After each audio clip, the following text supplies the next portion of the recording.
M3 collection. I've pulled over in this lay-by. I've literally just signed off from the first video, the collection at Redline Specialists, and Alex is in the car with his shoes off because the interior on this car is a little bit bright and I do not want to get it dirty. We have got over 350 miles, I think, to get back to London. So it is going to be my first opportunity to get some real miles and experience behind the wheel of the BMW M3. Work out whether it's good on fuel, work out whether it's got an epic performance and is a lot of fun to drive, and start thinking about some of the modifications that I'm going to do to this car. But first things first, I'm going to get this car de-chromed. But I'm going to jump into the car now and we're going to get on the road. So follow me.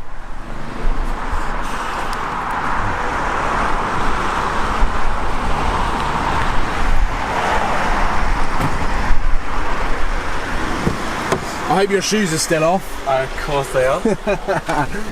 I shouldn't have pulled over in this lay-by. One thing that I'm really gonna have to get used to is just whether this car is good at getting over speed bumps or going through potholes, because the UK has got tons of them. And here we go. First acceleration. Let's start mucking around with. Oh, I'm already in Sport Plus apparently.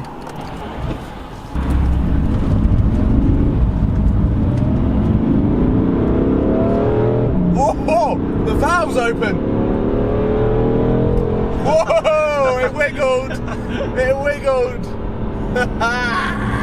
This is insane. How is this my daily? Oh my god.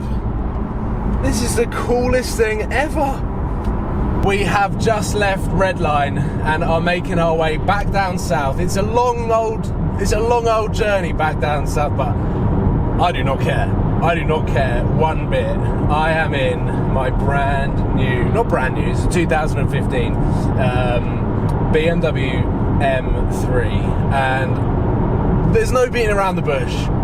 This is one of the coolest cars that I have owned. It is just unbelievable. I'm just looking around it now and there's so much stuff that's totally unfamiliar to me that I'm just going to have to get used to this car. But we've got a good 4-hour journey back down to get used to it, to start fiddling around with some buttons. Oh, the steering is so weighted. Oh my god, like my Audi had very light steering, obviously being perfect for the city. This, it just feels like a lot more driver focused. BMW M3, a flagship car in the BMW history, and I just can't believe that I'm now sort of going to be a part of it and going to be experiencing such an awesome car. And yeah, I'm blown away. I'm blown away. The guys at Redline have smashed it out of the park, and I mean the stock that they have is just insane. So, oh no, how do I do this indicating stuff? And now indicating left, I need to go right. This car feels planted. This is a proper performance sports saloon. This is not a hatchback.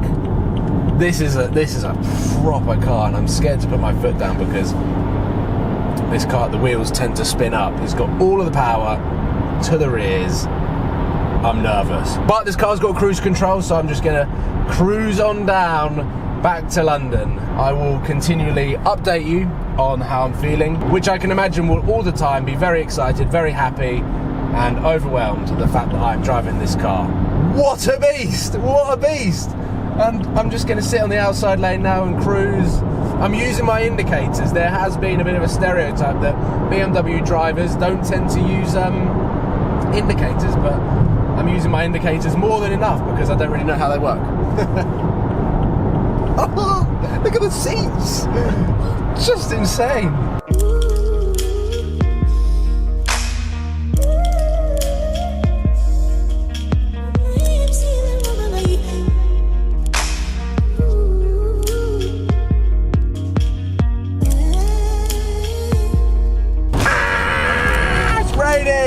I'm in a rear-wheel drive car and it's raining.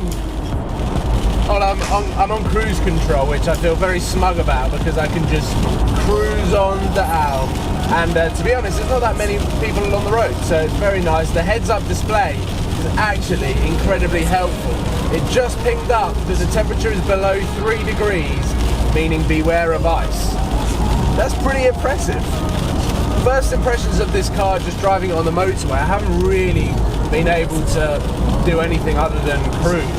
But it is a very, very, very comfortable car to sit in. Suspension, very wafty. You can tell that it's firm, but it's not too like intrusive. It's not like that. It's very, you feel some of the bumps, but not all of them. And it's just an incredible place to be.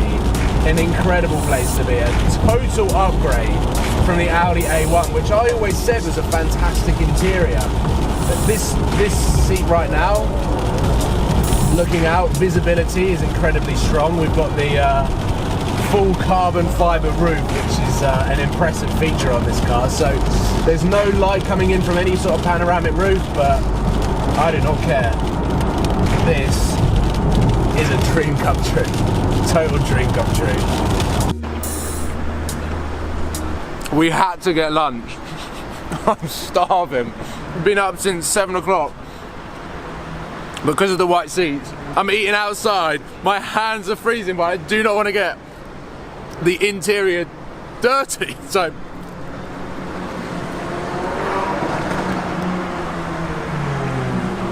what the hell's he doing? He won't even recognise the car.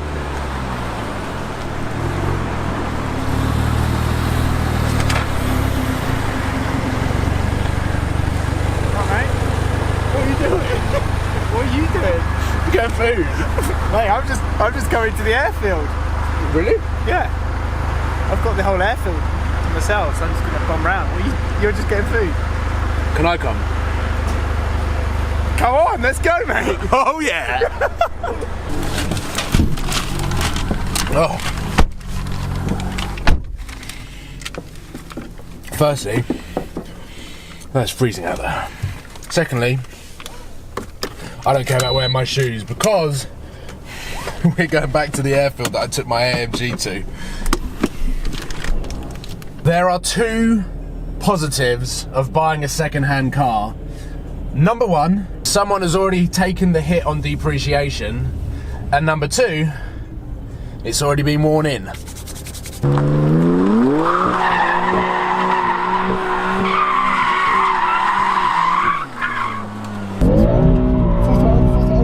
Keep it in. Oh my god, that's the sickest drift ever. Oh my god, that's it. Oh, yeah. Yes.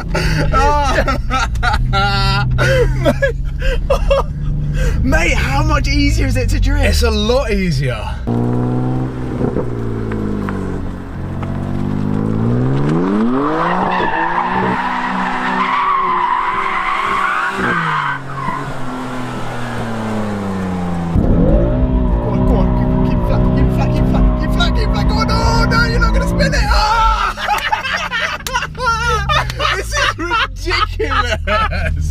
I'm a drift king!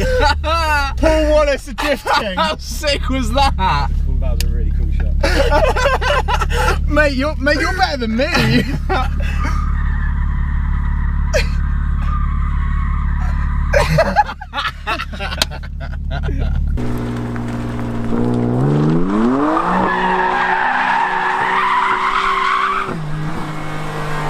You're already confident in this car. I'm like, you've just picked this up, and you're like, okay, you're going again. Go on, and again. Keep it in, keep it in, keep it in, keep it in, keep it in, keep it in. Yeah. This is just ridiculous. I generally feel like I'm on Forza. Yeah, I feel I'm in the passenger seat of someone that's playing Forza. But it's good as well. Like at the end of the drift, like if you just keep it sort of half locked towards the end and don't come off. So keep it half locked, keep it half locked, keep it like that, and then go straight. You see what I mean? Yeah, and you go nice. So keep that half lock as you go round, keep the throttle in, and then just as you see the car going straight, then straighten it up right at the end. And then you don't have the car when it's sort of going a bit wobbly at the end.